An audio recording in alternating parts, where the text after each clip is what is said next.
Hi hello friends, welcome back to Media Talks. நான் உங்கள் மௌனிகா.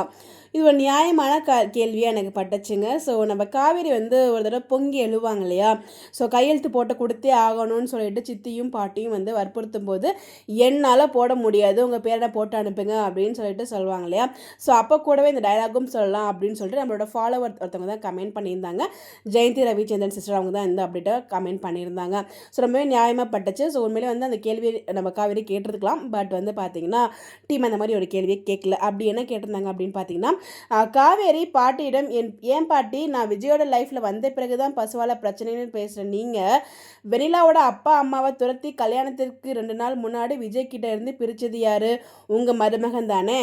அவரெல்லாம் விஜய் வாழ்க்கையை கெடுத்தவரா உங்கள் கண்ணுக்கு தெரியலை? வெனிலா ஃபேமிலியை கொல்ல அனுப்பியதே இந்த விஜய் தான் போலீஸ்கிட்ட சொன்னதே உங்கள் மருமகன் தானே.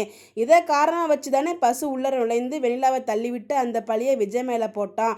இவங்க எல்லாம் விஜய் வாழ்க்கையை கெடுத்தவங்களா உங்கள் கண்ணுக்கு தெரியலையான்னு காவேரி பாட்டிக்கிட்டே இதையும் கேட்டிருந்தால் நன்றாக இருந்திருக்கும். உண்மையிலே சரியான பாயிட்டுங்க. பாட்டி என்ன சொல்கிறாங்க, காவேரியால் தான் வெனிலா விஜய்க்கு இவ்வளோ பிரச்சனை பசுபதியே தெரிய வருது அப்படிங்கிறத சொல்கிறாங்க. அது ஒரு நியாயமான பாயிண்ட் தான். ஸோ அவருக்கு காவேரியை பழி வாங்கணும், அதனால தான் விஜய் பழி வாங்குறதுக்கான மெயின் திங் கொண்டு போனார்.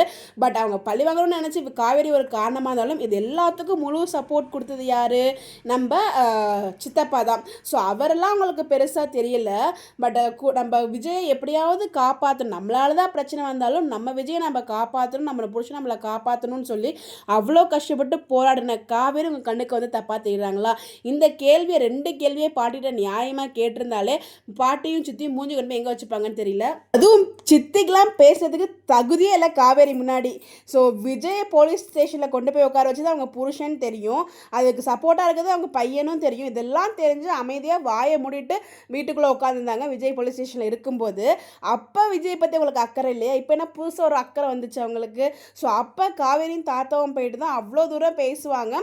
ஸோ அதெல்லாம் பேசியும் அவங்க மனசு இறங்கி வரல.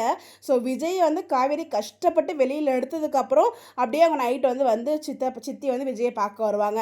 ஸோ இவ்வளோ தூரம் காவேரி பண்ணியும் பட் ஆனால் சித்தி பார்த்தீங்கன்னா ஸோ இப்போ விஜய்க்கு சப்போர்ட்டாக பேசுகிறாங்களாம். இவரால் தான் விஜயோட வாழ்க்கை கெடுது அப்படின்னு சொல்லிட்டுல எந்த ஊர்லங்க நியாயம்? கண்டிப்பாக இந்த 2 கொஸ்டினை கேட்டாலே அங்கே பார்த்தீங்கன்னா சித்தியாலையும் பாட்டியிலையும் பேசியிருக்க முடியாது. பட் ஆனால் டீம் அந்த மாதிரி பண்ணுவாங்களா? ஸோ இந்த லெவலுக்கு காவேரி கொஞ்சம் கோவமாக பேசுனதே பெரிய விஷயம் தான். அவங்க பசுபதி கிட்ட மட்டும்தான் கோவமாக பேசுவாங்க, மற்ற எல்லாக்கிட்டையும் அடங்கி போவாங்க. பட் லாஸ்ட் எபிசோடில் என்னமோ காவேரி பாட்டிக்கிட்டையும் சித்திக்கிட்டையும் கொஞ்சம் ஒரு கோவமாக, நீ முதல்ல பேரனை சைன் போட்டு அனுப்ப சொல்லுங்கள் அப்படிங்கிற மாதிரி கொஞ்சம் பேசியிருந்தாங்க. ஜெயந்தி சிஸ்டர் சொன்ன மாதிரி கூடவே இந்த டைலாகையும் சேர்த்து இணைஞ்சிருந்தாங்கன்னா ரொம்பவே நல்லா இருந்திருக்கும். ஒரு தெருக்கி விட்டுருப்பாங்க காவேரி. பட் அந்த மாதிரி பண்ணுவாங்களா டீம் தெரில. பட் பண்ணி தான் நல்லா இருந்திருக்கும் நான் ஃபீல் பண்ணுறேன். ஸோ யாரெல்லாம் நீங்களும் ஃபீல் பண்ணுறீங்க? ஸோ உங்களுக்கு எப்படி தோணுதுன்னு சொல்லி மறக்காமல் கமெண்ட்டில் ஷேர் பண்ணுங்கள். இந்த கேள்வி நியாயம் தானே? உங்களுடைய கருத்துக்களை கமெண்ட்டில் சொல்லலாம். Bye bye.